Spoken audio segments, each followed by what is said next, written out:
খালা আমাদেরকে একটু বলবেন যে আজকে স্বামী নাই, আপনার এতটা দুঃখ এত কষ্ট, যে মানুষগুলো যে নারীর স্বামী আছে তারা কেন স্বামীর মূল্যায়ন করে না, তাদের উদ্দেশ্যে কিছু বলবেন? আমার তো স্বামী নাই, আমি তো স্বামীর মূল্যটা বুঝি। যাদের স্বামী আছে তারা তো স্বামীগুলা গ্রহণ করে না। তারা তুই টামারি করে বাসা করে, স্বামীকে ধরে মারে, তার বাদে অন্য খারাপ বিশ্রী বিশ্রী কথা কয়।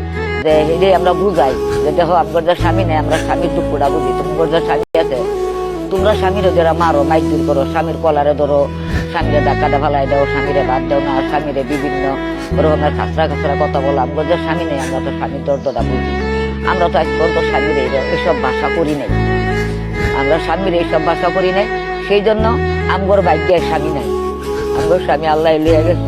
মানে আপনারা স্বামীকে ভালোবাসেন, স্বামীর মূল্যায়ন করেন, সেই জন্য স্বামী সেই জন্য আমগর স্বামী নাই। আমগর বেশি ভালোবাসি, বেশি শ্রদ্ধা করছি। নিজে না খায় স্বামী রেখা হয়েছি, স্বামী না খায় নিজে রেখা হয়েছে, কিন্তু আমগর ভাগ্যের স্বামী নাই। আর যাদের স্বামী আছে তারা স্বামী রেখে মূল্যমানই দেয় না। যে ঘরের বউ হয়েছে স্বামী আর স্বামী হয়েছে বউ, তো কত দেখতাছি বাবা, আর কি